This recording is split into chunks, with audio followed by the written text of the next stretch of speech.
इस news channel पर जो भी वक्ता ने कहा वह है उसकी अपनी राय है, जिसकी पुष्टि दी डेमोक्रेसी पोस्ट नहीं करता।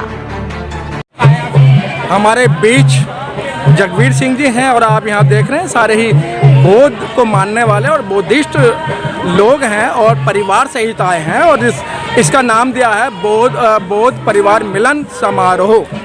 सर, आज यहाँ इतनी तादाद में लोग आए हैं, साल में एक बार इकट्ठा होने की कोशिश करते हैं, लेकिन बाद में फिर वही बात हो जाती है धक्के 3-5, ना बाबा साहब को याद करते हैं ना बौद्ध को याद करते हैं।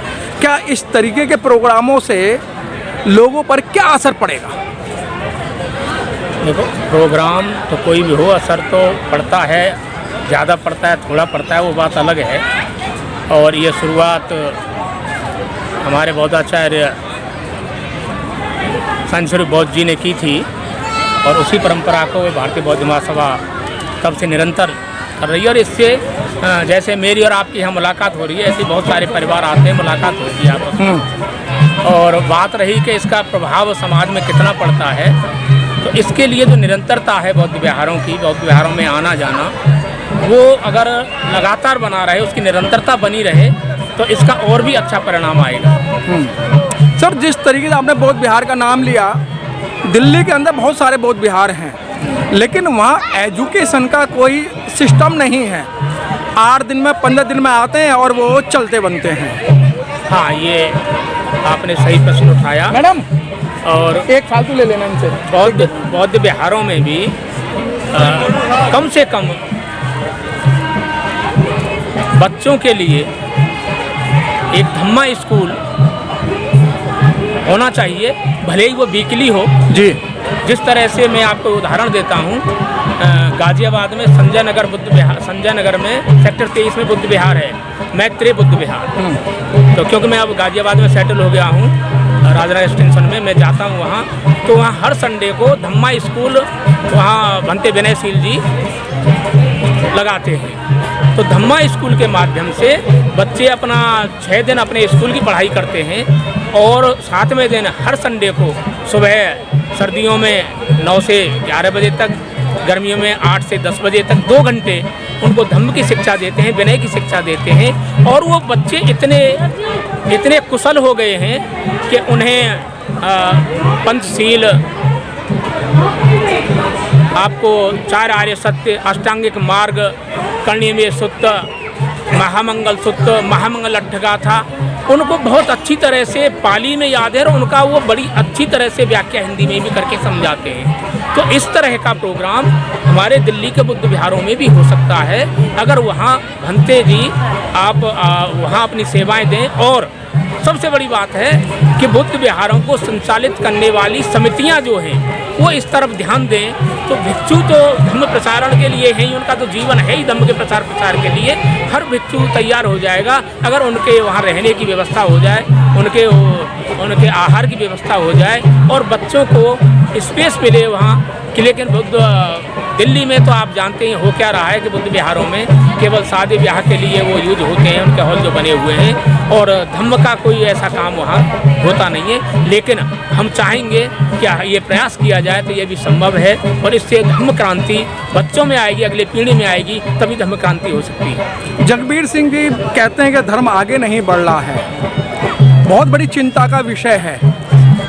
जो आप जैसे लोग, जो रिटायर्ड, जो बुद्धिजीवी लोग हैं, आपके पास भरपूर समय है, जगह अगर उपलब्ध करा दी जाए तो धर्म काफ़ी आगे बढ़ सकता है। लेकिन यहाँ तो बौद्ध विहारों के अंदर इस तरीके की एक लॉबी है कि मेरे अलावा इसमें और कोई इसका सदस्य नहीं बनना चाहिए।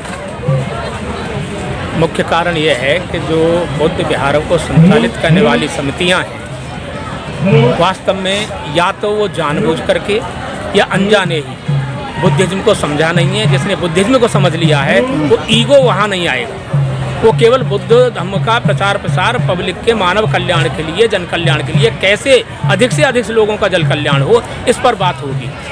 लेकिन यह बात होती दिख नहीं रही है। तो इसका मतलब यह है कि बुद्ध धर्म का जो मूल मंत्र है, जो मूल ज्ञान है, वो उनको या तो है नहीं या फिर ईगो के अंदर वो इतना अपने आप को धम्म से आगे रखते हैं कि मेरा नाम होना चाहिए, धम्म आगे बढ़े ना बढ़े, मानव कल्याण हो ना हो, मेरा नाम होना चाहिए। ये जो भावना है, ये भावना कहीं ना कहीं हमें पीछे धकेल।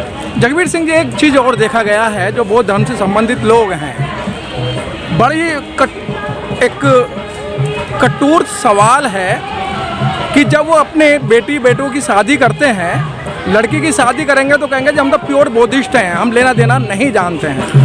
लेकिन जब लड़के की शादी करते हैं कि भाई मुझे कुछ नहीं मालूम, या तो लड़के की माँ जाने, लड़के का चाचा जाने, ताऊ जाने, लेकिन उस समय बौद्धिज्म की बात कहाँ रहती है?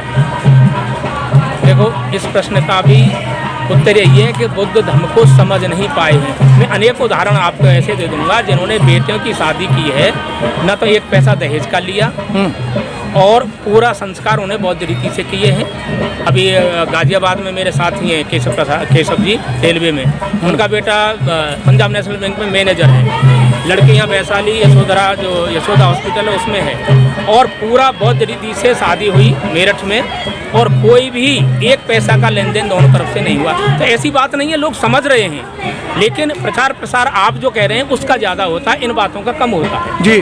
तो हमें चाहिए कि जो ऐसे लोग निकल के आ रहे हैं, जो सक्षम होते हुए भी, वो उधर परिवार की भी खूब सक्षम है, वो लाखों दाम दे सकते थे, दहेज दे सकते थे, पर इस परिवार भी सक्षम है, वो रेलवे में सीनियर सेक्शन ऑफिसर है, लड़का मैनेजर है, उनकी लड़की एक डॉक्टर है, लेकिन इसके बावजूद भी उन्होंने दहेज को या ऐसे वस्त्र आभूषणों को कोई अहमियत नहीं दी, केवल बौद्ध संस्कारों से उन्होंने अपना पूरा विवाह संपन्न कराया है।